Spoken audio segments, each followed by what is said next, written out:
ವಿಜಯಪುರದಲ್ಲಿ ಮಹಿಳಾ ಶಕ್ತಿಯ ಪ್ರತೀಕವಾದ ಮಹಿಳೋತ್ಸವ 2026 ಕಾರ್ಯಕ್ರಮ ಭರ್ಜರಿಯಾಗಿ ನಡೆಯಿತು. ಅನೌಪಚಾರಿಕ ಶಿಕ್ಷಣ ಸಂಸ್ಥೆ ಮತ್ತು ವಿಜಯಪುರ ನಗರ ಸ್ಲಂ ಮಹಿಳಾ ಸ್ವಸಹಾಯ ಸಂಘಗಳ ಒಕ್ಕೂಟದ ಸಹಭಾಗಿತ್ವದಲ್ಲಿ ಈ ಕಾರ್ಯಕ್ರಮ ಆಯೋಜಿಸಲಾಯಿತು. ಕಾರ್ಯಕ್ರಮದಲ್ಲಿ ವಿವಿಧ ಕ್ಷೇತ್ರಗಳಲ್ಲಿ ಸಾಧನೆ ಮಾಡಿದ ಮಹಿಳೆಯರನ್ನು ಸನ್ಮಾನಿಸಲಾಯಿತು. ಮಹಿಳೆಯರ ಸಬಲೀಕರಣ ಮತ್ತು ಆತ್ಮವಿಶ್ವಾಸ ಹೆಚ್ಚಿಸುವ ಉದ್ದೇಶದಿಂದ ಈ ಮಹಿಳೋತ್ಸವ ಹಮ್ಮಿಕೊಳ್ಳಲಾಗಿತ್ತು. ಕಾರ್ಯಕ್ರಮದಲ್ಲಿ ಗಣ್ಯರು ಭಾಗವಹಿಸಿ ಮಹಿಳೆಯರ ಸಾಧನೆಯನ್ನು ಶ್ಲಾಘಿಸಿದರು. ಇದೇ ಸಂದರ್ಭದಲ್ಲಿ ದಿವ್ಯ ಸಾನ್ನಿಧ್ಯ ಓಂ ಸ್ವಾಮಿ ಸುನೀಲ್ ಫರ್ನಾಂಡಿಸ್, ಅಧ್ಯಕ್ಷತೆ ಶ್ರೀಮತಿ ರಾಜೇಶ್ವರಿ ಮಠಪತಿ, ಉದ್ಘಾಟನೆ ಶ್ರೀಮತಿ ಲಲಿತಾ ಬಿಜ್ಜರಗಿ, ಮುಖ್ಯ ಅತಿಥಿಗಳು ಶ್ರೀಮತಿ ಉಮಾಶ್ರೀ ಕೋಳಿ, ಉಪಸ್ಥಿತಿ ಜಯಾ ಮೇರಿ, ಶ್ರೀಮತಿ ಗರ್ಜನಾ ಜಮಾದರ್, ಶ್ರೀಮತಿ ಸುಶೀಲಾಬಾಯಿ ದಳವಾಯಿ, ಶ್ರೀಮತಿ ರೇಣುಕಾ ಎಂಟಮಾನ್, ಕುಮಾರಿ ತೇಜಸ್ವಿನಿ ಬಂಡಿವಡ್ಡರ್ ಉಪಸ್ಥಿತಿ ಇದ್ದರು.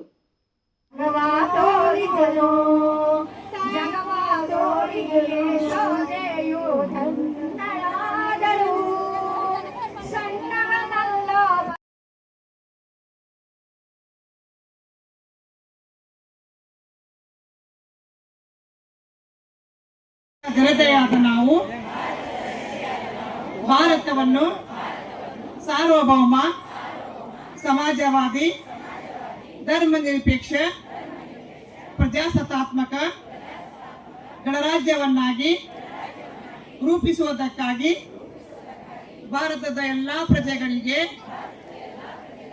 ಸಾಮಾಜಿಕ, ಆರ್ಥಿಕ ಮತ್ತು ರಾಜಕೀಯ ನ್ಯಾಯವನ್ನು, ವಿಚಾರ, ಅಭಿವ್ಯಕ್ತಿ, ನಂಬಿಕೆ, ಧರ್ಮ ಮತ್ತು ಉಪಾಸನೆಯ ಸ್ವಾತಂತ್ರ್ಯವನ್ನು ಮಾಡುವುದಕ್ಕಾಗಿ ವ್ಯಕ್ತಿ ಗೌರವ, ದೇಶದ ಏಕತೆ ಮತ್ತು ಸಮಗ್ರತೆಗಾಗಿ ಎಲ್ಲರಲ್ಲಿ ಭ್ರಾತೃತ್ವ ಭಾವನೆಯನ್ನು ಮೂಡಿಸುವುದಕ್ಕೆ ದೃಢ ಸಂಕಲ್ಪ ಮಾಡಿ ನಮ್ಮ ಸಂವಿಧಾನದ ಸಭೆಯಲ್ಲಿ 1949ನೇ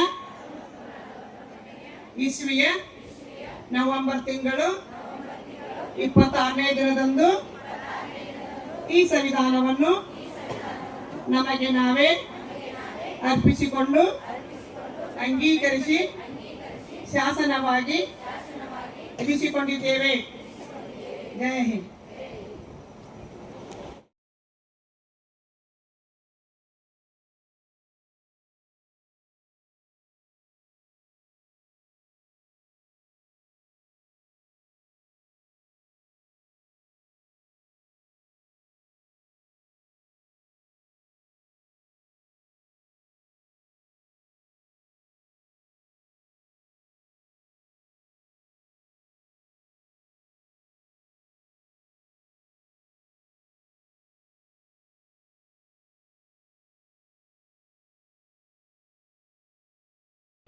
ಸಾಧನೆ ಮತ್ತು ಅವರ ಪರಿಶ್ರಮವನ್ನು ಗೌರವಿಸಲು ಮತ್ತು ಸಂಭ್ರಮಿಸಲು ಪ್ರತಿ ವರ್ಷವೂ ಅನೌಪಚಾರಿಕ ಶಿಕ್ಷಣ ಸಂಸ್ಥೆ ಬಿಜಾಪುರ ನಗರ ಸ್ಲಂ ಸ್ವಸಹಾಯ ಸಂಘಗಳ ಒಕ್ಕೂಟ ವಿಜಯಪುರ ಇವರ ಸಹಭಾಗಿತ್ವದಲ್ಲಿ ಮಹಿಳಾ ದಿನಾಚರಣೆಯನ್ನು ನಾವು ಪ್ರೀತಿಯಿಂದ ಹಾಗೂ ಆಡಂಬರದಿಂದ ಆಚರಿಸುತ್ತೇವೆ. ಇಂದು ನಿಮ್ಮೆಲ್ಲರ ಬೆಳವಣಿಗೆ ನೋಡಿದಾಗ ತುಂಬಾ ಹೆಮ್ಮೆ ಆಗುತ್ತದೆ. ಸ್ವಸಹಾಯ ಗುಂಪುಗಳ ಮೂಲಕ ನೀವು ದಿನದಿಂದ ದಿನಕ್ಕೆ ಅಭಿವೃದ್ಧಿಯಾಗುತ್ತಿದ್ದೀರಿ. ನಿಮ್ಮ ಮಕ್ಕಳ ಶಿಕ್ಷಣಕ್ಕೆ ಹೆಚ್ಚಿನ ಪ್ರಾಮುಖ್ಯತೆಯನ್ನು ನೀಡುತ್ತಾ ನಿಮ್ಮ ಕನಸುಗಳನ್ನು ಕೂಡ ನನಸು ಮಾಡಿಕೊಳ್ಳುತ್ತಿದ್ದೀರಿ. ಇದು ನಿಜವಾಗಿಯೂ ಸಂತೋಷದ ವಿಷಯ. ಮಹಿಳಾ ದಿನಾಚರಣೆ ಕೇವಲ ಒಂದು ದಿನದ ದಿನಾಚರಣೆ ಅಲ್ಲ, ಅದು ಪ್ರತಿ ದಿನದ ದಿನಾಚರಣೆಯಾಗಬೇಕು. ಇಂದು ಮಹಿಳೆಯರ ಶಕ್ತಿ, ಸಾಧನೆ, ಸಹನೆ ಮತ್ತು ಸಮಾಜಕ್ಕೆ ನೀಡುತ್ತಿರುವ ಅಮೂಲ್ಯ ಕೊಡುಗೆಗಳನ್ನು ಗೌರವಿಸುವ ದಿನವಾಗಿದೆ. ಮಹಿಳೆ ಎಂದರೆ ಕೇವಲ ಮನೆಗೆ ಸೀಮಿತವಲ್ಲ, ಸಮಾಜವನ್ನು ರೂಪಿಸುವ ಶಕ್ತಿ. ಮಹಿಳೆ ಎಂದರೆ ಧೈರ್ಯ ಮತ್ತು ಪ್ರೇರಣೆ. ನಮ್ಮ ಸಿಎನ್ಎಫ್ಇ ಸಂಸ್ಥೆ ಪ್ರತಿಯೊಬ್ಬ ಮಹಿಳೆಗೆ ಕನಸು ಕಾಣುವ ಹಕ್ಕು, ಮುನ್ನಡೆಯುವ ಧೈರ್ಯ ಮತ್ತು ಯಶಸ್ಸು ಸಾಧಿಸಲು ಅಗತ್ಯವಾದ ಬೆಂಬಲ ಕೊಡುತ್ತಿದೆ. ಪ್ರಿಯರೇ, ಈ ಕಾರ್ಯಕ್ರಮವು ನಿಮಗೆ ಪ್ರೇರಣೆ ನೀಡಲಿ, ಆತ್ಮವಿಶ್ವಾಸವನ್ನು ಹೆಚ್ಚಿಸಲಿ ಮತ್ತು ನಮ್ಮನ್ನು ಇನ್ನಷ್ಟು ಸಮಾನತೆ ಇರುವ ಸಮಾಜದತ್ತ ಕೊಂಡೊಯ್ಯಲಿ ಎಂದು ಆಶಿಸುತ್ತೇನೆ. ಹಾಗೂ ನಿಮ್ಮ ಪ್ರತಿಯೊಂದು ಸಣ್ಣ ಪುಟ್ಟ ಸಾಧನೆಗೆ ಒಂದು ಜೋರಾದ ಚಪ್ಪಾಳೆ ಕೊಡೋಣವಾ? ಹಿಂದಿಂದ ಏನು ಕೇಳಿಸ್ತಾನೆ ಇಲ್ಲ, ಜೋರಾದ ಚಪ್ಪಾಳೆ. ಎಲ್ಲಾ ಮಹಿಳೆಯರೇ ದಯಮಾಡಿ ಈ ನಿಮ್ಮ ವಿಜಯೋತ್ಸವ ತಲೆ ತಲಾಂತರಗಳವಾಗಿ ಶೋಷಣೆಗೆ ಒಳಪಟ್ಟಂತ ನೀವುಗಳು ಮನೆಯ ಗಂಡ ಅನ್ನುವಂತ ಸರ್ವಸ್ವೇ ತಿಳಿದು ನಾಲ್ಕು ಗೋಡೆಯ ಮಧ್ಯೆ ಕೊಳೆಯುವಂತ ಸಮಾಜದಿಂದ ಎದ್ದು ಇಂಥ ಒಂದು ವಿಜಯೋತ್ಸವ ಆಚರಣೆ ಮಾಡಿಕೊಳ್ಳುವಂತ ಸಾಮರ್ಥ್ಯ ನಿಮ್ಮ ಹತ್ರ ಅಂತೇಳಿ ಸಂಘಟನಾಕಾರರು ತೋರಿಸಿ ಈ ಸಭೆಯನ್ನು ಏರ್ಪಡಿಸಿದ್ದಾರೆ. ನೀವು ಹುರುಪಿನಿಂದ ಕೇಳಬೇಕು. ಇವತ್ತ ಮಾತಾಡಬಾರ್ದು, ಯಾರೋ ದಯಮಾಡಿ ಮಾತಾಡಬೇಡ್ರಿ. ನಿಮ್ಮೆಲ್ಲರ ಸಾಮರ್ಥ್ಯವೇ ಈ ಒಂದು ಬೃಹತ್ ಪ್ರಮಾಣವಾದಂತ ಮಹಿಳಾ ವಿಜಯೋತ್ಸವ ನಡೀತಾ ಇದೆ. ಗಮನಿಸಿ, ನಾನು ಒಂದೆರಡು ಮಾತುಗಳು ಇದಕ್ಕಿಂತ ಮುಂಚೆ ನಾನು ಹೇಳ್ತಾ ಇದ್ದೀನಿ. ಈ ಮಹಿಳೋತ್ಸವ ಅನ್ನುವಂಥದ್ದು ಹೇಗೆ ಬಂತು ನಿಮಗೆ ಗೊತ್ತಿರ್ಬೋದು. ಫ್ರಾನ್ಸ್ 1759 ಫ್ರಾನ್ಸ್ ದೇಶದಲ್ಲಿ ಕ್ರಾಂತಿ ಆಯಿತು. ಆ ಕ್ರಾಂತಿ ಆದ ಸಂದರ್ಭದಲ್ಲಿ ಇನ್ನೂ ಸಮಾನತ್ವ ಬಂದಿದ್ದಿಲ್ಲ. ಸಮಾನತ್ವ, ಸ್ವಾತಂತ್ರ್ಯ, ಭ್ರಾತೃತ್ವ ಅನ್ನುವಂತ ಕಲ್ಪನೆ ಬಂದು ಮಹಿಳೆಯರನ್ನು ನಾವು ಅವಾಗ ಕೈಗಾರಿಕೆ ಕ್ರಾಂತಿ ಆಯಿತು. ಆ ಕ್ರಾಂತಿಯಲ್ಲಿ ಮಹಿಳೆಯರನ್ನು ಭಾಗಿಯನ್ನಾಗಿ ಮಾಡಬಹುದು ಅಂದಾಗ ನಾವು ಯಾವುದರೇ ಒಂದು ಪ್ರಗತಿಯನ್ನು ಸಾಧಿಸಲಿಕ್ಕೆ ಸಾಧ್ಯ ಇದೆ.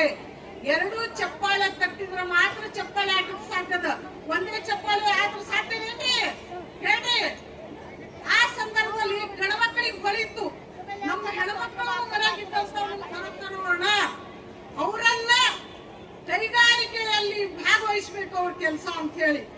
ಆದ್ರ ಅವತ್ತಿನವರೆಗೂ ಮಹಿಳೆಯರು ಬರೇ ನಾಲ್ಕು ಗೋಡೆಗಳ ಮಧ್ಯೆ ಚೈನ್ ಹಾಕದಂಗ ಒಂದ್ ಕಡೆ ಗಂಡನ್ ನೋಡ್ಬೇಕು, ಮಕ್ಕಳು ನೋಡ್ಬೇಕು, ವಯೋವೃತ್ತರನ್ನ ನೋಡ್ಬೇಕು, ಅಡಿಗೆ ಮಾಡ್ಬೇಕು, ಇರ್ಬೇಕು.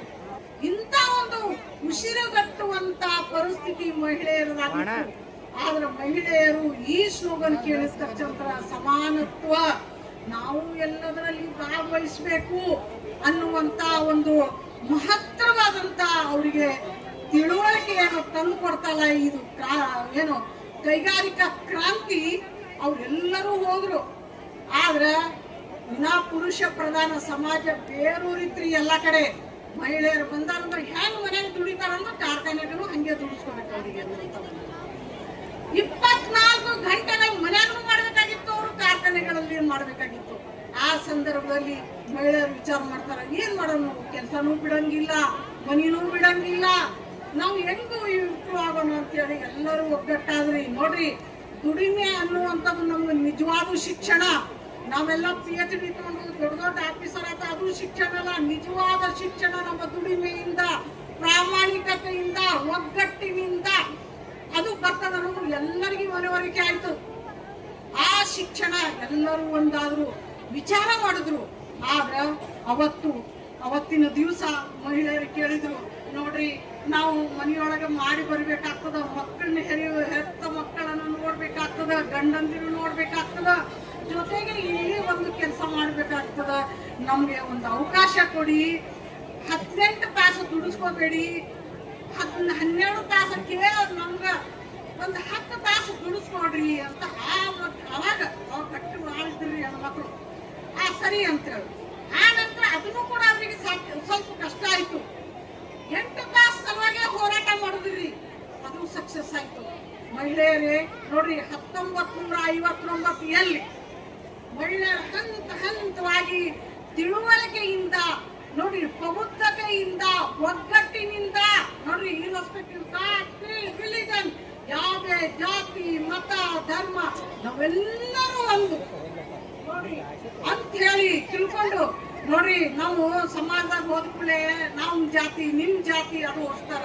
ಆದ್ರೆ ಹೋರಾಟಗಾರಿ ಯಾವ ಜಾತಿ ಇಲ್ಲ ನೋಡ್ರಿ. ನೆನ್ಸ್ಕೊಳ್ಳಿ ನೀವು, ನಾವು ವೈದ್ಯಕೀಯ ಹೋರಾಟ ಮಾಡಿದಾಗ ಎಲ್ಲರೂ ಎಷ್ಟು ಚೆನ್ನಾಗಿ ನಾವು ಒಂದಾಗಿದ್ದೇವೆ, ಖುಷಿದಿಂದ ಅದು ಯಶಸ್ವಿ ಆಗ್ಲಿಕ್ಕೆ. ಆದ್ರೆ ಇಂಥ ಒಂದು ಸ್ಟೆಪ್ ಯಶಸ್ವಿ ಆಗ್ಲಿಕ್ಕೆ ಮಹಿಳೆಯರು ಒಂದಾದ್ರು, ಹೋರಾಟಕ್ಕೆ ಅಣಿಯಾದ್ರು ಆಗಿ 8 ತಾಸು ಬಂತು. ಮಹಿಳೆಯರೇ 1900 ನೋಡ್ರಿ 32 ಈ ಕಡೆ ಎಷ್ಟೋ ಮಹಿಳೆಯರಿಗೆ ಮೂಢನಂಬಿಕೆಯಿಂದ ಮಹಿಳೆಯರ ಗಂಡ ಸತ್ರ ಅವ್ರನ್ನೂ ಹೂಡ್ಬೇಕಾಗಿತ್ತು. ಅವರು ರೋದನೆ ಕಾರಣಕ್ಕೆ ಹೆರಿಗೆ ಬಾರಿಸ್ತಿದ್ರಂತ ನೋಡ್ರಿ. ಅಂತ ಭಯಾನಕ ಪರಿಸ್ಥಿತಿ ಹೆಣ್ಮಕ್ಳಿತ್ತು.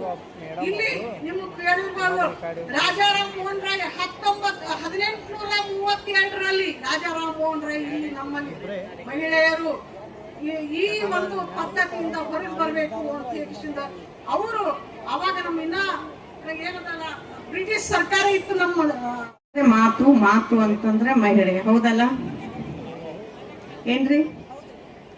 ಮಹಿಳೆ ಅಂತಂದ್ರೆ ಶಕ್ತಿ ಅಂತ ಹೇಳಿ ಪ್ರೋಗ್ರಾಮ್ ಆರ್ಗನೈಸ್ ಮಾಡ್ತಾ ಇದ್ದೀವಿ.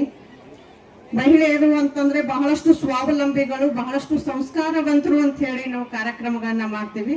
ಬಟ್ ಕಾರ್ಯಕ್ರಮ ಬಿಟ್ಟು ಬರೀ ಮಾತುಗಳು ನಡ್ತೇವೆ. ಅದಕ್ಕೆ ಹೇಳ್ತಾರೆ ಗಂಡ್ಮಕ್ಳು, ಅದಕ್ಕೆ ಇಷ್ಟು ಬೈತಾರ ಅನ್ಸುತ್ತೆ ನಮ್ಗೆ. 2 ಜಡೆ ಸೇರಿದ್ರೆ ಬರೀ ಮಾತು ಮಾತು ಮಾತು ಅಂತ ಹೇಳಿ ಅಲ್ವಾ? ಬಟ್ ಆ ತರದ್ದು ಆಗ್ಬಾರ್ದು. ಎಲ್ಲಿಗೆ ಮಾತಾಡ್ಬೇಕು ಅಲ್ಲಿಗೆ ನಾವು ಮಾತಾಡ್ಬೇಕು, ಎಲ್ಲಿಗೆ ಶಾಂತವಾಗಿ ಕೂಡ್ಬೇಕು ಅಲ್ಲಿ ಕೂಡ್ಬೇಕು, ಎಲ್ಲಿಗೆ ಮಾತಾಡ್ಬೇಕು, ಯಾರ ಮಾತುಗಳನ್ನ ಕೇಳಿಕೆ ಅಂತ ಹೇಳಿ ಬಂದಿದೀವಿ ಅವ್ರ ಮಾತುಗಳನ್ನ ಕೇಳಿ ಇಲ್ಲಿಂದ ಏನಾದ್ರೂ ಒಂಚೂರು ಕಲಿತು ನಮ್ಮ ಮನೆಗಳಿಗೆ ಹೋದ್ರೆ ಅದಕ್ಕೆ ಕಾರ್ಯಕ್ರಮವನ್ನ ಇಷ್ಟು ಖರ್ಚು ಮಾಡಿ ಆರ್ಗನೈಸ್ ಮಾಡಿದಕ್ಕೆ ಸಾರ್ಥಕತೆ ಆಗ್ತದೆ ಅನ್ನುವಂಥದ್ದು ನನ್ನ ಒಪಿನಿಯನ್. ಸರಿಯಾ ಇಲ್ವಾ? ಸರಿ ಇದೆ ರೀ. ನಾನು ಹೇಳೋದು ಒಂದ್ 5 ನಿಮಿಷ ನಾನು ನನ್ನ ಬಗ್ಗೆ ಹೇಳ್ತೀನಿ. 5 ನಿಮಿಷ ನನ್ನ ಬಗ್ಗೆ ಒಂಚೂರು ಕೇಳ್ರಿ. ಅದಕ್ಕೆ ಯಾಕೆ ಹೇಳ್ತಿದ್ದೀನಿ ಅಂತಂದ್ರೆ, ನಿಮ್ಮಂತ ಪರಿಸ್ಥಿತಿಯಲ್ಲಿ ಕಲಿತು ಅಧಿಕಾರಿ ಆಗಿರೋ ನಾನು, ಅದಕ್ಕೆ ನನ್ನ ಮಾತು ಕೇಳಿದ್ರೆ ನಿಮ್ಮ ಮಕ್ಕಳನ್ನ ನೀವು ನಾಳೆ ಸ್ಟೇಜ್ ಮೇಲೆ ಕೂಡಿಸ್ತೀವಿ ಪಕ್ಕ. ಅದಕ್ಕೆ ಒಂದ್ 5 ನಿಮಿಷ ಎಲ್ಲರೂ ಶಾಂತ ರೀತಿಯಾಗಿ ಕೇಳ್ಕೊಡಿ. ಇಲ್ಲಿ ನಾವು ಸ್ವಾವಲಂಬನೆ ಅಂತೀವಿ, ಶಕ್ತಿ ಅಂತೀವಿ, ಮತ್ತೊಂದು ಅಂತೀವಿ. ಆದ್ರೆ ದಿನನಿತ್ಯದ ಜೀವನದಲ್ಲಿ ನಾವು ಬಹಳಷ್ಟು ಕಷ್ಟಗಳನ್ನ ಅನುಭವಿಸ್ತೀವಿ, ಹೌದಲ್ಲ? ಒಂದು, ನಮ್ಮಲ್ಲಿ ಆರ್ಥಿಕ ಪರಿಸ್ಥಿತಿ ಸರಿಯಾಗಿರೋದಿಲ್ಲ, ದುಡ್ಡು ಇರೋದಿಲ್ಲ. 2ನೇದು, ಗಂಡನ ಸಪೋರ್ಟ್ ಇರೋದಿಲ್ಲ. 3ನೇದು, ಗಂಡನ ಮನೆಯಲ್ಲಿ ಸಪೋರ್ಟ್ ಇರೋದಿಲ್ಲ. 4ನೇದು, ಸಮಾಜದಿಂದ ಬೇರೆ ಬೇರೆ ಮಾತುಗಳು ಬರ್ತಿರ್ತವೆ. ಯಾಕಂತಂದ್ರೆ ಮುಂದೆ ಹೋಗಿ ಕೆಲಸ ಮಾಡಿರುವಂತದ್ದು. ಇದನ್ನೆಲ್ಲ ಅನುಭವಿಸ್ತಿದ್ದೀರಿ, ಹೌದಾ ಇಲ್ವಾ? ಖಂಡಿತವಾಗಿಯೂ ಎಲ್ಲರಿಗೂ ಕೂಡ ಒಂದೇ ರೀತಿಯಾದಂತ ಸಮಸ್ಯೆಗಳು ಇರೋದಿಲ್ಲ, ಬೇರೆ ಬೇರೆ ಆದಂತ ಸಮಸ್ಯೆಗಳನ್ನ ಅನುಭವಿಸ್ತಿರ್ತೀವಿ. ಹಾಗಾದ್ರೆ ಏನ್ ಮಾಡ್ಬೇಕು? ಈ ಮಹಿಳಾ ದಿನಾಚರಣೆಯನ್ನ ಆಚರಣೆ ಮಾಡುವ ಮೂಲಕ ನಾವು ಏನ್ ಕಲಿತಾ ಇದ್ದೀವಿ ಅಂತಂದ್ರೆ, ಮೊದಲಿಗೆ ನಮ್ಮಲ್ಲಿರುವಂತ ಆತ್ಮವಿಶ್ವಾಸವನ್ನ ಕಳ್ಕೋಬಾರ್ದು. ಯಾಕಂತಂದ್ರೆ ನಮ್ಮ ತಾಯಿ ಬಹಳ ಕಷ್ಟಪಟ್ಟು ನಮ್ಮನ್ನು ಬೆಳೆಸಿದ್ರು. ಬಹಳ ಅಂದ್ರೆ ಬಹಳ ಕಷ್ಟಪಟ್ಟರು. ನಿಮ್ಮಂಗೆ ಸ್ವಸಹಾಯ ಸಂಘಗಳಲ್ಲಿ ಸಾಲ ಎಲ್ಲ ತೆಗೆದು ನಮಗೆ ಎಜುಕೇಶನ್ ಮಾಡಿಸಿದ್ದು. ನಮ್ಮ ತಾಯಿ PUC ಆದ್ಮೇಲೆ ಹೇಳಿದ್ರು ಏನಂತಂದ್ರೆ, ನನಗಿನ್ ಮುಂದೆ ಕಲಿಸೋ ಶಕ್ತಿ ಇಲ್ಲ, ನೀನೇನಾದ್ರೂ ಒಂದು ನೌಕರಿ ಮಾಡು, ಆ ಹಣದಿಂದ ಮೊದಲು ಮನೆ ಒಂಚೂರು ಸುಧಾರಣೆ ಆಗ್ಲಿ, ಆಮೇಲೆ ನೀನ್ ಏನಾದ್ರೂ ಕಲ್ಕೊ ಅಂತ ಹೇಳಿದ್ರು. ಹಾಗಾಗಿ ನಾವ್ ಏನ್ ಮಾಡಿದ್ವಿ ಅಂದ್ರೆ, PUC ಆದ ತಕ್ಷಣ D.Ed ಮಾಡಿ ಮೊದಲಿಗೆ ಒಂದು ಟೀಚರ್ ನೌಕರಿ ಮಾಡಕ್ಕಂತ ಸ್ಟಾರ್ಟ್ ಮಾಡಿದೆ. ಟೀಚರ್ ಮಾಡಿದ್ಮೇಲೆ ನಮ್ಮ ಮನೆ ಪರಿಸ್ಥಿತಿ ಸ್ವಲ್ಪ ಸುಧಾರಿಸ್ತು. ಯಾಕಂದ್ರೆ ನಾನು ಚೆನ್ನಾಗಿ ಅಭ್ಯಾಸ ಮಾಡಿದೆ. ನನ್ನ ತಾಯಿ ಹೇಳ್ತಿರೋದು ಅದೇ, ಮದುವೆ ಮಾಡ್ಕೊಂಡು ಹೋಗು ಅನ್ಲಿಲ್ಲ, ಬರೀ ಶಿಕ್ಷಣಕ್ಕೆ ಪ್ರೋತ್ಸಾಹವನ್ನ ಕೊಟ್ರು. ಯಾಕೆ ಅಂತಂದ್ರೆ, ಎಷ್ಟು ನಾವು ಓದ್ತೀವಿ, ಎಷ್ಟು ನಾವು ನೌಕರಿಯನ್ನ ಗಿಟ್ಟಿಸ್ತೀವಿ, ಅಷ್ಟು ಮನೆಯ ಪರಿಸ್ಥಿತಿ ಸುಧಾರಣೆ ಆಗ್ಲಿಕ್ಕೆ ಅಲ್ಲಿಂದ ಶುರು ಆಗ್ತದೆ, ಹೌದಾ? ಹಾಗಾಗಿ ಅಲ್ಲಿ ಏನ್ ಮಾಡ್ತಾರೆ ಅಂತಂದ್ರೆ, ಟೀಚರ್ ಆಗುವಂತ ಸಂದರ್ಭದಲ್ಲಿ ಮನೆಯ ಪರಿಸ್ಥಿತಿ ಸ್ವಲ್ಪ ಸುಧಾರಣೆ ಆದ್ಮೇಲೆ, ಅವಾಗ್ಲೂ ಹೇಳಿದ್ರು ನಮ್ಮ ಮಮ್ಮಿ, ಒಂದು ನೌಕರಿ ಬಂದಿದೆ ಅಂತಂದ್ರೆ ಮದುವೆ ಮಾಡಿ ಕೊಡ್ರಿ ಅಂತೇಳಿ ಸಮಾಜದಲ್ಲೆಲ್ಲ ಹೇಳ್ತಾರೆ. ಆದ್ರೆ ಮದುವೆ ಮಾಡ್ಲಿಕ್ಕೆ ನಾನು ಇಷ್ಟಪಡ್ಲಿಲ್ಲ. ಯಾಕಂದ್ರೆ ಮದುವೆ ಆದ್ರೆ ಜೀವನ ಮುಗೀತು. ನಾನು ಏನ್ ಅನ್ಕೊಂಡಿದ್ದೆ, KS ಪರೀಕ್ಷೆ ಪಾಸ್ ಆಗ್ಬೇಕು ಅಂತ ಹೇಳಿ, ಅದು ಸಾಧ್ಯನೇ ಆಗೋದಿಲ್ಲ ಅಂತೇಳಿ ಬಿಟ್ಟಿದ್ದೆ ನಾನು. ಆಮೇಲೆ ಏಜ್ ಆದ್ಮೇಲೆ ಮನೆಯಲ್ಲಿ ಇಟ್ಕೋದಿಲ್ಲ, ಹೌದಲ್ಲ? ಹೆಣ್ಮಕ್ಳಿಗೆ ಒಂದು ಸರ್ಟನ್ ಏಜ್ 25, 26, 27 ಆದ್ಮೇಲೆ ಮನೆಯಲ್ಲಿ ಭಾರ ಆಗ್ತೀವಿ. ಹೆಣ್ಮಕ್ಳು ತವ್ರ ಮನೆಯಲ್ಲೇ ಭಾರ ಆಗ್ತೀವಿ. ಹಾಗಾಗಿ ಮದುವೆ ಮಾಡಿಕೊಟ್ರು. ಮದುವೆ ಮಾಡಿದ್ಮೇಲೆ ಗಂಡನ ಮನೆಯಲ್ಲಿ ನಾವು ಓದಕ್ ಆಗ್ತದೇನ್ರಿ? ಮನೆ ಕೆಲಸ ಎದ್ದ ಕೂಡಲೇ ನಾವು ಕೆಲಸ ಮಾಡ್ಬೇಕು, ರಂಗೋಲಿ ಹಾಕಬೇಕು, ಅಡಿಗೆ ಮಾಡಬೇಕು, ನೌಕರಿಗೆ ಹೋಗ್ಬೇಕು. ಈ ರೀತಿಯಾದಂತ ಪರಿಸ್ಥಿತಿಯಲ್ಲೂ ಕೂಡ ನನಗೆ KS ಮಾಡ್ಬೇಕು ಅಂತ ತಲೆಯಲ್ಲಿ ಇತ್ತು. ಹಾಗಾಗಿ ನಾನು ಏನ್ ಮಾಡಿದೆ ಅಂದ್ರೆ ಮನೆಯಲ್ಲಿ ರಿಕ್ವೆಸ್ಟ್ ಮಾಡ್ಕೊಂಡೆ, ಯಾರಿಗೆ, ಹಸ್ಬೆಂಡ್ಗೆ, ಗಂಡನ್ಗೆ ಕೇಳ್ಬೇಕಲ್ಲ, ಓದ್ತೀನಿ ಮಾಡ್ತೀನಿ ಅಂತೇಳಿ. ಸೊ ಅವ್ರ ಸಪೋರ್ಟ್ ಅನ್ನ ತಗೊಂಡು ಗಂಡನ ಮನೆಯಲ್ಲೇ ಇದ್ದು ನಾನು KS ಪರೀಕ್ಷೆಯನ್ನ ಬರೀತೀನಿ. ಅದಾದ್ಮೇಲೆ ಪ್ರಿಲಿಮ್ಸ್ ಪರೀಕ್ಷೆಯನ್ನ ಪಾಸ್ ಮಾಡ್ತೀನಿ. ಪ್ರಿಲಿಮ್ಸ್ ಆದ್ಮೇಲೆ ಗಂಡನ ಮನೆಯವ್ರಿಗೆ ಸ್ವಲ್ಪ ಗೊತ್ತಾಗ್ತದೆ, ಏನೋ ಒಂಚೂರು ಮಾಡ್ತಾಳಂತೇಳಿ, ಹೌದಾ. ಅದಾದ್ಮೇಲೆ ಮೇನ್ಸ್ ಮುಖ್ಯ ಪರೀಕ್ಷೆ ಇರ್ತದೆ. ಮುಖ್ಯ ಪರೀಕ್ಷೆಯನ್ನ ಪಾಸ್ ಮಾಡ್ತೀವಿ. ಆಮೇಲೆ ಸಂದರ್ಶನ, ಇಂಟರ್ವ್ಯೂ ಅಂತ ಕರೀತಾರೆ, ಇಂಟರ್ವ್ಯೂ ಅನ್ನ ಪಾಸ್ ಮಾಡ್ತೀನಿ. ಸೊ ಹಾಗಾಗಿ ಇವತ್ತು ಜಿಲ್ಲಾ ಕಾರ್ಮಿಕ ಅಧಿಕಾರಿ ಅಂತ ಹೇಳಿ ನಾವು KS ಪರೀಕ್ಷೆಯನ್ನ ಪಾಸ್ ಆಗಿ ಅಧಿಕಾರಿ, ಜಿಲ್ಲಾ ಮಟ್ಟದ ಅಧಿಕಾರಿಯಾಗಿ ನಾನು ಆಯ್ಕೆ ಆಗ್ತೀನಿ. ಇದೆಲ್ಲ ಸಾಧ್ಯ ಆಗಿದ್ದು ಯಾವುದರಿಂದ? ನಮ್ಮ ಶಿಕ್ಷಣದಿಂದ, ನನ್ನಲ್ಲಿರುವಂತ ವಿಲ್ ಪವರ್ದಿಂದ. ಯಾರು ಶಿಕ್ಷಣವನ್ನ ಪಡಿತೀರಿ ಅವ್ರು ಖಂಡಿತವಾಗಿಯೂ ಮುಂದೆ ಹೋಗ್ತೀರಿ. ಬರೀ ಮಾತು ಮಾತು ಮಾತು ಮಾತು ಹೇಳೋದಲ್ಲ. ಒಂಚೂರು ಎಲ್ಲಾರು ಬಂದ್ರೆ ಕೂತ್ರೆ ಇಲ್ಲಿ ಏನ್ ಹೇಳ್ತಾರೆ ಅನ್ನೋದನ್ನ ಅರ್ಥ ಮಾಡ್ಕೊಂಡು ನಮ್ಮ ಮಕ್ಕಳಿಗೆ ಕಲಿಸ್ಬೇಕು, ಸಂಸ್ಕಾರ ಕೊಡ್ಬೇಕು. ನನ್ನ ತಾಯಿನ ಬಹಳ ಎಜುಕೇಟೆಡ್ ಏನಿಲ್ಲ, ಬರೀ 7th ಪಾಸ್ ಮಾಡಿರೋಳು. ಇವ್ರು ಮೇಡಮ್ ಇದ್ದಂಗೆ ಆ ಸಂಘಗಳ ಒಕ್ಕೂಟದ ಅಧ್ಯಕ್ಷರಾದ್ರು. ಅದೇನೇನೋ ಮಾಡ್ತಿದ್ಲು, ಬರೀತಿದ್ಲು, ಅಕೌಂಟ್ಸ್ ಎಲ್ಲ ಮಾಡಿ ಅದೇನೋ ಬರೆದು ಎಲ್ಲ ಲೆಕ್ಕ ಮಾಡಿ ನನಗೆ ಹೇಳಿ ಇದನ್ನೆಲ್ಲ ಹಿಂಗ ಆಫೀಸರ್ ಆಗು ಅಂತ ಹೇಳಿ. ಸೊ ಯಾರಿಂದ ಸಾಧ್ಯ ಆಗ್ತದೆ? ಮಕ್ಕಳು ಜಾಸ್ತಿ ಆಗಿರೋದು ತಾಯಿ ಹತ್ರ ಇರ್ತಾರೆ, ತಂದೆಗಿಂತ ತಾಯಿ ಹತ್ರ ಇರ್ತಾರೆ. ಸೊ ಸಂಸ್ಕಾರ ಕೊಡ್ಬೇಕಾದವ್ರು ಯಾರು? ತಾಯಂದಿರಿಗೆ ಕೊಡ್ಬೇಕು. ನಿಮ್ ಮಕ್ಕಳು ಶಾಲೆಗೆ ಹೋಗ್ತಾರ ಇಲ್ಲ, ಹೋದ್ಮೇಲೆ ಅಲ್ಲಿ ಏನ್ ಮಾಡ್ತಾ ಇದ್ದಾರೆ? ಒಂಚೂರು ಶಾಲೆಗೆ ಫ್ರೀ ಆಗಿ ಹೋದಾಗ ನಾವು ದುಡ್ಡು ತಿಂತೀವ್ರಿ, ನಮ್ಗೆಲ್ಲ ಸ್ಕೂಲಿಗೆ ಎಲ್ಲಿ ಹೋಗಕ್ ಆಗ್ತದೆ? ಖಂಡಿತವಾಗಿಯೂ ಸತ್ಯ.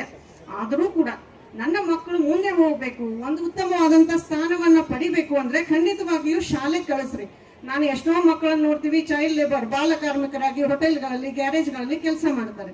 ದುಡ್ಡಿನ ಬೆಲೆ ಕಲಿಸ್ತೀವಿ ನಾವು, ಅದಕ್ಕೆ ಕಳಿಸ್ತೀವಿ ಅಂತ ಕೆಲವೊಬ್ರು ಯಾರು ಅಂದ್ರು ನನಗೆ.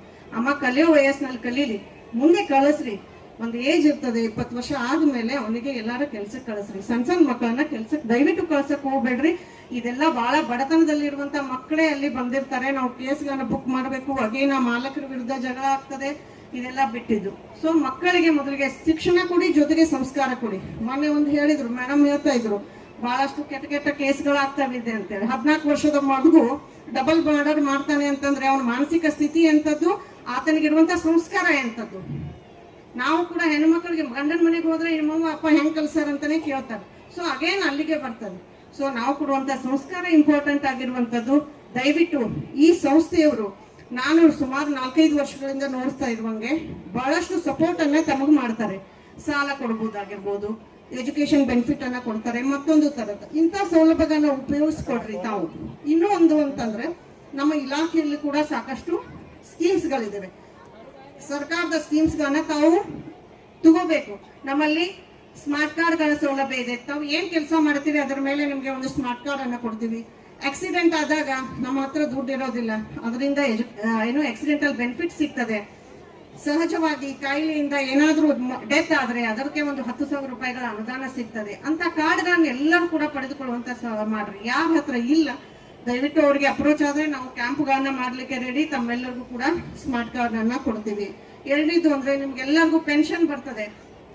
ಖಂಡಿತವಾಗಿಯೂ 3,000 ರೂಪಾಯಿಗಳ ಪೆನ್ಷನ್ ಬರ್ತದೆ. ಯಾಕಂದ್ರೆ ರಿಟೈರ್ಡ್ ಆದ್ಮೇಲೆ ಅಂದ್ರೆ 60 ವರ್ಷ ಆದ ನಂತರ ಅಲ್ಲಿಯ ತನಕ ನೀವು ಒಂದು 50-60 ರೂಪಾಯಿ ತುಂಬಿಕೊಂಡು ಹೋದ್ರಿ ಅಂದ್ರೆ ಸರ್ಕಾರ ಕೂಡ 50-60 ರೂಪಾಯಿನ ನಿಮ್ಮ ಅಕೌಂಟಿಗೆ ಹಾಕ್ತದೆ. ಸೊ 60 ವರ್ಷ ಆದ್ಮೇಲೆ ನಿಮ್ಗೆ ಫಿಕ್ಸ್ ಆಗಿ 3,000 ರೂಪಾಯಿಗಳ ಸ್ಕೀಮ್ ಅನ್ನ, ಏನು ಪೆನ್ಷನ್ ಅನ್ನ ತಾವು ಪಡಿತೀರಿ. ಹಾಗಾಗಿ ಸರ್ಕಾರದ ಹಲವಾರು ಸೌಲಭ್ಯಗಳನ್ನ ತಿಳ್ಕೊರಿ. ಇನ್ನು ನಾವು ಶಿಕ್ಷಣ ಕಲ್ತಿಲ್ಲ, ನಾವೇನ್ ಮಾಡ್ಬೇಕ್ರಿ ಅಂತ ಹೇಳಿ ಅಂತೀರಿ. ನಮ್ಗೀಗೇನು ನೌಕರಿ ಅದು ಬರಂಗಿಲ್ಲ, ನಾವೇನ್ ಮಾಡ್ಬೇಕು ಅಂತೇಳಿ. ಈಗ ನೌಕರಿ ಎಲ್ಲ ನೀವೆಲ್ಲ ಗೌರ್ಮೆಂಟ್ ನೌಕರಿ ಮಾಡಿದ್ರೇನೆ ಸಕ್ಸಸ್ ಅಂತಲ್ಲ. ನನ್ ಸಕ್ಸಸ್ ಅಂದ್ರೆ ನಮ್ಮ ಮಮ್ಮಿ, ಯಾಕಂತಂದ್ರೆ ನನ್ನ ತಾಯಿ ಮಾಡಿಸಿರೋದು ನಮ್ಗೆ ಓದಿಸೋದು.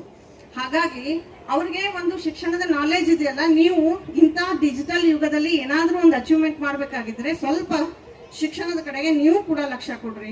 ಅದರ ಒಂಚೂರು ಮಾಹಿತಿಯನ್ನ ತಿಳ್ಕೊಂಡ್ರಿ ಅಂತಂದ್ರೆ ನಿಮ್ಗೆ ಒಳ್ಳೇದಾಗ್ತದೆ ಅಂತೇಳಿ. ಹಾಗಾಗಿ ಮಕ್ಕಳು ಸ್ವಲ್ಪ ಅನುಕಂಪ ಕೊಡ್ತಾರೆ, ಜೊತೆಗೆ ಬೆಂಬಲ ಕೊಡ್ತಾರೆ.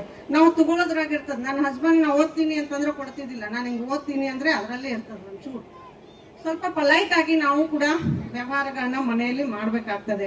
ಮನೆ ಕೆಲಸದ ಜೊತೆಗೆ ನಿಭಾಯಿಸುವಂತ ಸಾಮರ್ಥ್ಯ ಹೆಣ್ಮಕ್ಳಿಗೆ ಇರೋದ್ರಿಂದನೇ ಹೆಣ್ಮಕ್ಳಿಗೆ ಏನಂತಾರೆ ಅಂತಂದ್ರೆ ಭೂಮಿಗೆ ಹೋಲಿಸ್ತಾರೆ, ಎಲ್ಲವನ್ನು ತಡ್ಕೊಳ್ಳುವಂತ ಶಕ್ತಿ. ಸಂಸ್ಕೃತದಲ್ಲಿ ಹೇಳ್ತಾರೆ, ಯತ್ರ ನಾವ್ಯಸ್ತು ಪೂಜ್ಯಂತೆ ರಮಂತೆ ತತ್ರ ದೇವತಃ ಅಂತಂದ್ರೆ ಎಲ್ಲಿ ನಾರಿಯರನ್ನ ಸ್ತ್ರೀಯನ್ನ ಪೂಜಿಸಲ್ಪಡ್ತಾರೋ ಅಲ್ಲಿ ಸುಭಿಕ್ಷವಾಗಿರ್ತದೆ ದೇಶ ಅಂತೇಳಿ. ಹಾಗಾಗಿ ತಾವುಗಳೆಲ್ಲ ಮೊದಲಿಗೆ ಶಿಕ್ಷಣಕ್ಕೆ ಸಪೋರ್ಟ್ ಮಾಡ್ರಿ.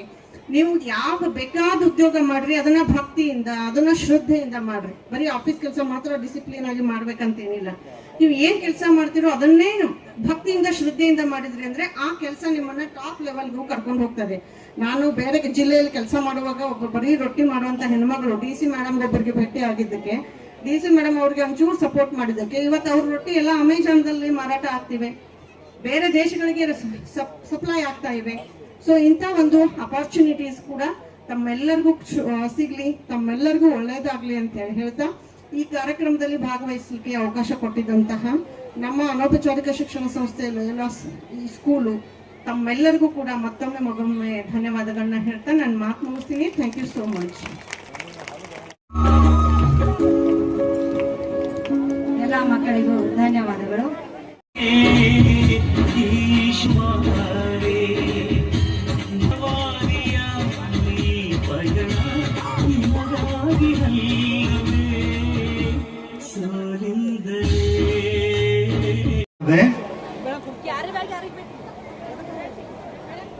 ನಮಗೆಲ್ಲರಿಗೂ ಇಂದು ಸಂತೋಷದ ಸಂಭ್ರಮದ ಸಡಗರದ ಸುದಿನ. ಯಾಕಂದ್ರೆ ನಾವು ಮಹಿಳೋತ್ಸವ, ಅಂತಾರಾಷ್ಟ್ರೀಯ ಮಹಿಳಾ ದಿನೋತ್ಸವವನ್ನು ನಾವು ಎಲ್ಲರೂ ಒಟ್ಟಾಗಿ ಸಂಭ್ರಮದಿಂದ ಆಚರಿಸ್ತಾ ಇದ್ದೇವೆ.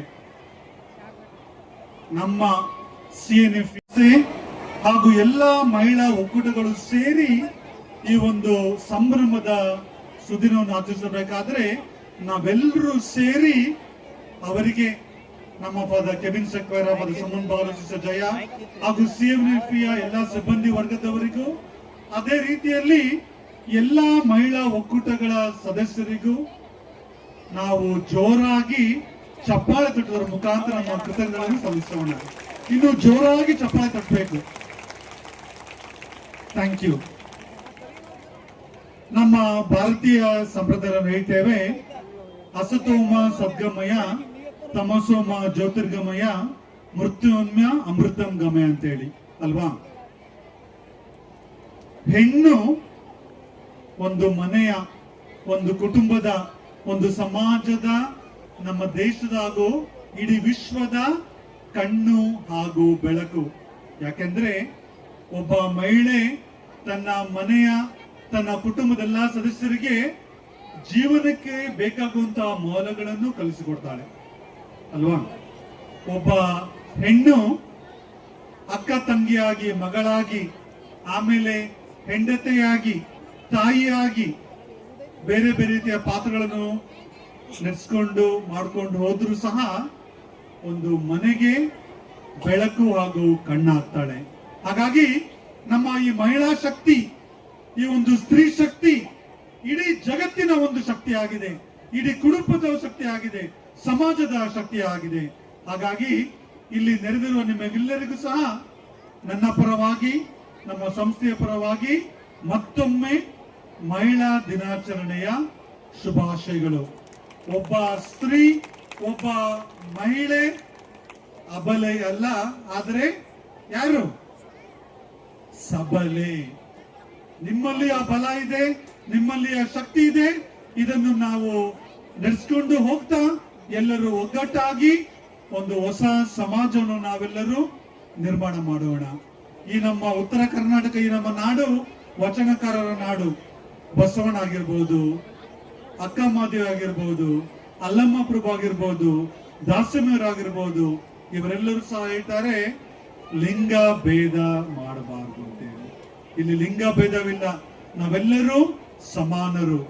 ಗಂಡಾಗಿರ್ಲಿ, ಹೆಣ್ಣಾಗಿರ್ಲಿ, ಯಾವುದೊಂದು ಧರ್ಮಕ್ಕೆ ಸೇರಿದವರಾಗಿರ್ಲಿ, ಜಾತಿಗೆ ಸೇರಿದವರಾಗಿರ್ಲಿ, ನಾವೆಲ್ಲರೂ ಒಂದೇ ಎಂದು ಸಾರಿದಂತ ಈ ಒಂದು ಮಹಾನ್ ನಾಡು. ಕಿತ್ತೂರು ರಾಣಿ ಚೆನ್ನಮ್ಮ ನಮ್ಮ ಬಿಜಾಪುರ ಜಿಲ್ಲೆ ಬರೋದು ಯಾವ ಒಂದು ಅಂದ್ರೆ ಕಿತ್ತೂರು ಕರ್ನಾಟಕದಲ್ಲಿ ನಮ್ಮ ಬಿಜಾಪುರ ಜಿಲ್ಲೆ ಬರ್ತದೆ. ಹಾಗಾಗಿ ನಾವು ನಮ್ಮ ಹಕ್ಕುಗಳಿಗಾಗಿ ನಾವು ಹೋರಾಡಬೇಕು. ಹಾಗಾಗಿ ನಿಮಗೆಲ್ಲರಿಗೂ ಮತ್ತೊಮ್ಮೆ ನಾನು ಶುಭಾಶಯ ಹೇಳ್ತಾ ನಿಮಗೆಲ್ಲರಿಗೂ ಒಳ್ಳೆಯದಾಗಲಿ. ಎಲ್ಲರೂ ಒಟ್ಟಾಗಿ ಜಯವಾಗಲಿ ಜಯವಾಗಲಿ. ಈ ಒಂದು ಸುಂದರ ದಿನವನ್ನು ನಮಗೆ ನೀಡಿದ್ದಕ್ಕಾಗಿ ಅವರಿಗೆ ಜಯವಾಗಲಿ ಜಯವಾಗಲಿ. ಎಲ್ಲರೂ ಜೋರಾಗಿ ಹೇಳಿ, ಜಯವಾಗಲಿ ಜಯವಾಗಲಿ. ನಮ್ಮೆಲ್ಲ ಮಹಿಳೆಯರಿಗೆ, ಎಲ್ಲ ಸ್ತ್ರೀಯರಿಗೆ, ಹೆಣ್ಣು ಮಕ್ಕಳಿಗೆ ಜಯವಾಗಲಿ.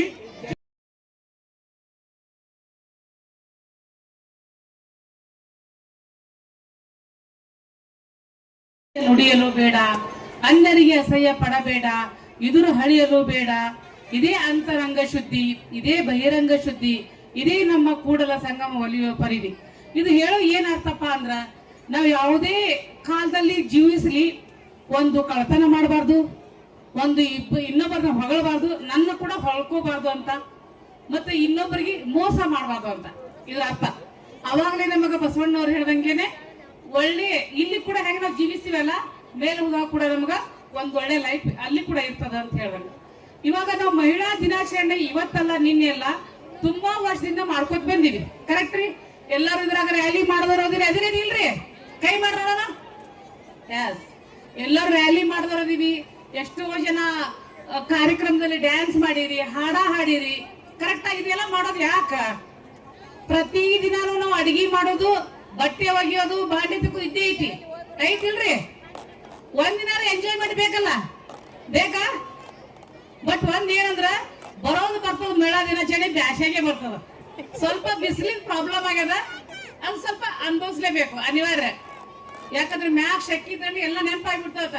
ನಮ್ ಚಿಕ್ಕನಿಂದ ಹಿಡ್ಕೊಂಡು ಇಲ್ಲಿವರೆಗಿನೂ ನೆನಪಾಗ್ತದ. ತಾಯಿ ಹಾಲು ಹಿಡ್ಕೊಂಡು ಕೂಡ ಹೇಳ್ತೀನಿ ನಾನು. ಯಾಕಂದ್ರ ನಾವು ಕೂಡ ನೀವೆಲ್ಲ ಒಂದಿನ ಹೆಂಗ್ ಕೂತೀರಿ ಹಂಗ್ ಕೂತವ್ರೆ. ನಾನು ಫಸ್ಟ್ ಆಫ್ ಆಲ್ ಹೇಳ್ಬೇಕಂದ್ರ ಅನೌಪಚಾರಿಕ ಶಿಕ್ಷಣ ಸಂಸ್ಥೆಗೆ ನನ್ನ ಹೃದಯದಿಂದ ಧನ್ಯವಾದ ಹೇಳಕ್ ಇಷ್ಟಪಡ್ತೀನಿ.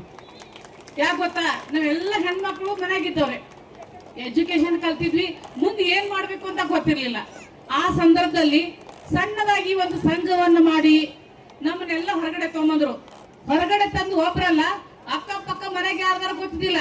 ಯಾಕಂದ್ರೆ ಅತ್ತಿ ಮಾವನ ಕಿರಿಕಿರಿ, ಗಂಡನ ಕಿರಿಕಿರಿ, ಮತ್ ಹೋಗ ನಮ್ಮ ಅವ್ವ ಅಪ್ಪರ ಹೇಳ್ತಾರೆ, ಯವ್ವ ಯಾರು ಕೂಡ ಮಾತಾಡಕ್ ಹೋಗ್ಬೇಡ, ನಿಮ್ ಮಾತು ಹೇಳ್ದಂಗ್ ಕೇಳು, ಮಾವ್ ಹೇಳ್ದಂಗ್ ನೋಡು ಅಂದಿಲ್ರಿ. ಮಗ ಅಕ್ಕಪಕ್ಕ ಯಾರ್ಯಾರು ಕಲಿಸಿ ಇಲ್ಸಾರ, ಏನು ಮಾಡಕ್ ಹೋಗ್ಬೇಡ್ರಿ. ಅವಾಗ ನಾವ್ ಏನ್ ಮಾಡ್ತಿದ್ವಿ, 4 ಗೋಡಿ ಮಧ್ಯ ಒಳಗೆ ಇರ್ತಿದ್ವಿ. ಬಟ್ ಈ ಸಂಸ್ಥೆ ನಮ್ಗೆ ಏನ್ ಮಾಡ್ತು, ಹೊರಗಡೆ ತೊಗೊಂಬರ್ತು. 4 ಮಂದಿ ಕೂಡ ತಿಂಗಳ 1 ದಿನ 2 ದಿನ ಕೂಡ್ತೀವಿ ನಾವು. ಕರೆಕ್ಟ್ ರೀ? ದಿನಾಂತರ ಹೋಗಿ ಕೂಡಂಗಿಲ್ಲ. ಅವಾಗ ಅಕ್ಕಪಕ್ಕ ಮನ್ಯಾಗ ಏನ್ ನಡೀತದ, ಯಾರ ಮನ್ಯಾಗ ಏನ್ ಪ್ರಾಬ್ಲಮ್ ಅದ, ಯಾರ ಮನ್ಯಾಗ ಅತ್ತಿ ಅಡಿಸಿರೋದಾಳ. ಯಾಕೆ ಅತ್ತಿನೂ ಕೂಡ ಒಂದ್ ತಾಯಿನೇ ಇಲ್ಲ ಅಂತ ಹೇಳಕತ್ತಿಲ್ಲ. ಬಟ್ ನಾವು ಅಂದ್ರೆ ಅತ್ತಿ ಆಗೋರಲ್ಲ, ಈ ನಾವು ಅತ್ತಿ ಬೈದ್ವಿ ಅಂದ್ರೆ ನಾಳೆ ನಮಗೂ ನಮ್ ಸೊಸೆಯರ್ ಬೈತಾರ. ಕರೆಕ್ಟ್ ರೀ? ಹಂಗಾಗಿ ಯಾರ ಮನ್ಯಾಗ ಏನ್ ಸಮಸ್ಯೆ ಅದ ಒಬ್ರಿಗೊಬ್ರು ಮಾತಾಡ್ಕೋತೀವಿ ಏನಿಲ್ರಿ? ಮಾತಾಡ್ಕೊಳಕ್ ಒಂದ್ ಒಳ್ಳೆ ಅವಕಾಶ. ಅದ್ರ ಜೊತೆಗೆ ನಾವು 1 ರೂಪಾಯಿ ಕಡ್ಡೇಬಿ ಬೇಕಾದ್ರೂ ಕೂಡ ಯಾರಿಗೆ ಕೇಳ್ತೀವಿ? ಗಂಡಗೆ ಕೇಳ್ಬೇಕಲ್ಲ. ಮೊದಲ ಅಪ್ಪಕ್ಕೆ ಕೇಳ್ತಿದ್ವಿ. ಬಟ್ ನಮ್ ಸಂಸ್ಥೆಗೆ ಏನ್ ಮಾಡ್ತಾ ಇದ್ರಿ, ಕಡ್ಡೇಬಿನೂ ಗಂಡ ಕೇಳೋದ್ ಬೇಡ, ನಮ್ ಜಂಪರಿ ರೊಕ್ಕನು ಗಂಡ ಕೇಳೋದ್ ಬೇಡ. ಅವ್ರು ಕೊಟ್ಟಂತ ಮನಿ ಖರ್ಚಿನಾಗ 10 ರೂಪಾಯಿ ಡಬ್ಬ್ಯಾಗ ಹೋಗ್ಬಿಡ್ತಿದ್ವಿ. ಎಲ್ಲಿ ಖಾರ ಡಬ್ಬ್ಯಾಗ, ಉಪ್ಪಿನ ಡಬ್ಬ್ಯಾಗ, ಜೀರಿಗೆ ಡಬ್ಬ್ಯಾಗ ಒಗದಿಲ್ಲ. ಎಷ್ಟೋ ಮಂದಿ ಸೀರೆ ಒಳಗ್ ಮುಚ್ಚಿಟ್ಟಿರಿ. ಕರೆಕ್ಟ್ ರೀ? ಹಾ. ಬಟ್ ನಮ್ ಸಂಸ್ಥೆ ನಮ್ಗೆ ಏನ್ ಕಲಿಸ್ತು, ಅದೇ 10 ರೂಪಾಯಿ ಉಳಿತಾಯ ಮಾಡಿ ನಮ್ಮ ಕಾಲಿನ ಮೇಲೆ ನಾವು ನಿಲ್ಲಕ್ ಒಂದು ಅವಕಾಶ ಮಾಡ್ಕೊಡ್ತು ನಮ್ ಸಂಸ್ಥೆ. 10 ರೂಪಾಯಿ ಉಳಿಸ್ತೀವಿ. ಈಗೆಲ್ಲ ನಾವೀಗ ಏನ್ ಮಾಡಿ ಗೊತ್ತಂದ್ರಿ, ಏನ್ ನಮ್ಗೆ ಹೆಸರು ಇಡ್ತಿದ್ರಲ್ಲ ಗಂಡದಾರು, ಅವ್ರಿಗೆ 51 ಲಕ್ಷ ರೂಪಾಯಿ ತೆಗೆದುಕೊಡಕತ್ತೀವಿ ಇಲ್ಲ. ಎಷ್ಟೋ ಮಂದಿ ಆಟೋಗಳು ಕೊಡಿಸ್ಕೊಟ್ಟಾರ, ಉದ್ಯೋಗಗಳನ್ನು ಕಲಿಸ್ಕೊಟ್ಟಾರ. ಅಂದ್ರೆ ನಮ್ಮ ಸಂಸ್ಥೆ ನಮ್ಗೆ ಏನ್ ಮಾಡ್ತಂದ್ರ ಒಂದು ಒಳ್ಳೆ ಆದಾಯ, ಅಂದ್ರೆ ನಮ್ಮ ಉಳಿದ ಅಮೌಂಟ್ದಲ್ಲಿ ಒಂದು ಆದಾಯ ಮಾಡ್ಕೊಳಕ್ ಒಂದು ಅವಕಾಶ ಮಾಡಿಕೊಡ್ತು. ಒಂದು ಸಂಘದಿಂದ ಬಂದಂತ ನಾವು ಒಂದು ಒಕ್ಕೂಟಕ್ಕೆ ಬಂದ್ವಿ. ಯಾಕಂದ್ರೆ ಈ ಸ್ಟೇಜ್ ಬರ್ಬೇಕಾದ್ರೆ ಬಹಳ ಇಂಪಾರ್ಟೆಂಟ್ ಅದ. ಇದು ಎಲ್ಲರಿಗೂ ಅವಕಾಶ ಅದ. ಯಾಕಂದ್ರೆ ಕಲಿಬೇಕು. ಯಾವುದೇ ಒಂದು ಕಾರ್ಯಕ್ರಮದಾಗಾದ್ರೂ ನಾವು ಭಾಗವಹಿಸ್ಬೇಕು. ಅವಾಗ ಮಾತ್ರ ನಾವು ಇಲ್ಲಿ ಬರಕ್ ಸಾಧ್ಯ. ಅಲ್ಲೇ ಕೂತು ಒಬ್ಬರು ಕಿವಿಯಾಗ ಒಬ್ರು ಮಾತಾಡಕಾದ್ರೆ ಮ್ಯಾಗ ಬರಕ್ ಸಾಧ್ಯನೇ ಇಲ್ಲ. ಯಾಕಂದ್ರೆ ಈ ಒಂದು ಸ್ಟೇಜ್ ಬರ್ಬೇಕಾದ್ರೆ ಅದೊಂದು ದೊಡ್ಡ ಪುಣ್ಯ ಅಂತಾನೆ ಹೇಳ್ತೀನಿ ನಾನು. ಹಂಗಾಗಿ ಒಂದು ಒಳ್ಳೆ ಎಜುಕೇಶನ್ ಕೂಡ ನಮ್ಮ ಸಂಸ್ಥೆ ಅನುಕೂಲ ಮಾಡ್ಕೊಡ್ತು. ಹೊರಗಡೆ ಹೋದ್ರೆ ನೀವು ದೊಡ್ಡ ಕಾಲೇಜ್ಗೆ ಹೋಗ್ರಿ, ದೊಡ್ಡ ಹೈಸ್ಕೂಲ್ಗಳಿಗೆ ಹೋಗ್ರಿ, 10,000, 20,000, 30,000 ಫೀ ಅದಾವ. ಅಷ್ಟೆಲ್ಲ ನಮ್ ಕೊಡಕ್ ಆಗ್ತಿತ್ತನ್ರಿ? ಇಲ್ಲ. ನಮ್ಮ ಸಂಸ್ಥೆಯಿಂದಾನೆ ಲೋಯಲ ಸ್ಕೂಲ್ ಅದ, ಲೋಯಲ ಕಾಲೇಜ್ ಅದ, ಲೋಯಲ IT ಅದ. ನಾವು 10 ರೂಪಾಯಿ ಬಂದವ್ರಿಗೆ ನಮ್ಮ ಮಕ್ಕಳು ಒಳ್ಳೊಳ್ಳೆ ಎಜುಕೇಶನ್ ಕೊಡ್ಸಾತೀವಿ. ಒಳ್ಳೆ ನಮ್ಮ ಮಕ್ಕಳನ್ನ ನೌಕರಿ ಮಾಡಾಕತ್ತಾರ. ಈಗ ತುಂಬಾ ಜನರ ಮಕ್ಕಳು ನೌಕರಿ ಮಾಡಾಕತ್ತಾರ. ಎಂತ ಸಂತೋಷ ಅನ್ಸದ ಹೇಳ್ರಿ. ಅಷ್ಟೇ ಅಲ್ಲ, ನಮ್ಮ ಮಹಿಳೆಯರು ಎಷ್ಟೋ ಜನ ರಾಜಕೀಯಲ್ಲಿ ಕೂಡ ಭಾಗವಹಿಸಿದ್ರು. ನನಗೆ ಇಷ್ಟೊಂದು ಹೆಮ್ಮೆ ಅನ್ಸದಲ್ಲ, ಈ ಸಂಸ್ಥೆಯಿಂದ ಬಂದು ಈ ಒಕ್ಕೂಟದಲ್ಲಿ ಬಂದಿಂದ ನಾವು ರಾಜಕೀಯದಲ್ಲಿ ಮುಂದೆ ಬಂದ್ವಿ, ಸಾಮಾಜಿಕವಾಗಿ ಮುಂದೆ ಬಂದ್ವಿ, ಆರ್ಥಿಕವಾಗಿ ಮುಂದೆ ಬಂದ್ವಿ, ಮತ್ತೆ ಶೈಕ್ಷಣಿಕವಾಗಿ ಕೂಡ ಮುಂದೆ ಬಂದ್ವಿ. ಅಷ್ಟೇ ಅಲ್ಲಿ ನಮ್ಗೆ ಎಷ್ಟು ಹೆಮ್ಮೆ ಅನ್ಸದ. ನಮ್ಮ ಮಕ್ಕಳೇ ಸ್ಕಾಲರ್ಶಿಪ್ ನಮ್ಮ ಮಕ್ಕಳು ನಾವೇ ಕೊಡ್ತೀವಿ. ಇದು ಎದರಲ್ಲಿ ನಾವು ಉಳಿತಾಯ ಮಾಡ್ತಕ್ಕಂಥ ದುಡ್ಡಲ್ಲಿ ಎಲ್ಲರ ತಲೆಯಾಗಿರ್ಲಿ 2% ನಮ್ಮ ಏನು ಉಳಿತಾಯ ಬಡ್ಡಿ ಬರ್ತದಲ್ಲ ಆ ಬಡ್ಡಿಯಲ್ಲಿ 1% ಏನದಲ್ಲ ಮಕ್ಕಳಿಗೆ ನಾವು ಸ್ಕಾಲರ್ಶಿಪ್ ಅಂತ ಕೊಡ್ತೀವಿ. ಇನ್ನೊಂದು ಪರ್ಸೆಂಟೇಜ್ ನಮ್ಮ ಒಕ್ಕೂಟದಲ್ಲಿ ಯಾವುದೇ ಮಹಿಳೆಯರಿಗೆ ಆರಾಮ್ ತಪ್ಪಿತ್ತಂದ್ರ ದವಾಖಾನಿಗೆ ಅಡ್ಮಿಟ್ ಮಾಡಿದ್ರಂದ್ರ ಅವ್ರಿಗೆ ಕೂಡ ಸಹಾಯ ನಿಧಿ ಅಂತ 5,000 ರೂಪಾಯಿ ಕೊಡ್ತೀವಿ. ಅದ್ರ ಜೊತೆಗೆ ಇವಾಗ ತೀರ್ಕೊಂಡವ್ರಿಗೆ ಅಂತ ಹೇಳಿದ್ರು, ಅವ್ರ ಒಕ್ಕೂಟದಾಗ ನಮ್ಗೆ ಯಾರು ಸಂಘದಾಗ ಆಗಿರ್ತಾರಲ್ಲ ಅವ್ರಿಗೆ ಕೂಡ ಸಹಾಯ ಧನ ಅಂತ 2,000 ರೂಪಾಯಿ ಕೊಡ್ತೀವಿ. ಇದೆಲ್ಲ ಯಾಕೆ ಕಾರಣ ಹೆಂಗಾಯ್ತು ಹೇಳ್ರಿ, ನಾವು ಬೆಳೆದಿರಿ ನಾನೆಲ್ಲ. ಅದಕ್ಕಾಗಿ ಎಲ್ಲರಿಗೂ ಏನ್ ಹೇಳಕ್ ಇಷ್ಟಪಡ್ತೀನಿ ಅಂದ್ರ, ನೀವೀಗ ಹೆಂಗ್ ಬೆಳೆದಿರಿ, ಒಂದು ಸಂಘದಾಗ ಬಂದಿರಿ, ಅದೇ ತರ ನಿಮ್ ಏರಿಯಾದಾಗ ತುಂಬಾ ಜನ ಖಾಲಿ ಅದಾರ. ಎಲ್ಲರನ್ನು ಕೂಡಿಸ್ರಿ, 10 ರಿಂದ 12 ಜನ ರೆಡಿ ಮಾಡ್ರಿ, ಅವ್ರಿಗೊಂದು ಸಂಘದಾಗ ತಗೊಂಡ್ಬರ್ರಿ, ಅವ್ರು ಕೂಡ ಉಳಿತಾಯ ಮಾಡ್ಲಿ, ಅವ್ರು ಕೂಡ ಮುಂದೆ ಬರ್ಲಿ, ಒಳ್ಳೆ ಒಳ್ಳೆ ಕಾರ್ಯಕ್ರಮ ಭಾಗವಹಿಸ್ಲಿ. ಇವಾಗ ಎಲ್ಲರಿಗೂ ಹಸು ಆಗ್ಯದ, ಎಲ್ಲರೂ ಚೆನ್ನಾಗಿ ಊಟ ಮಾಡ್ರಿ, ಜಗಳಾಡಬೇಡ್ರಿ, ಎಲ್ಲ ಹೊಡೆದಾಡಬೇಡ್ರಿ. ಎಲ್ಲರಿಗೂ ಊಟ ಅದ, ಸರಿಯಾಗಿ ಪಾಳೆ ಹಚ್ಚಿ ನಿಂತು ಕರೆಕ್ಟ್ ಆಗಿ ಊಟ ಮಾಡ್ರಿ. ನನಗೊಂದು 2 ಮಾತು ಹೇಳಲಿಕ್ಕೆ ಅವಕಾಶ ಕೊಡ್ತೀನಿ.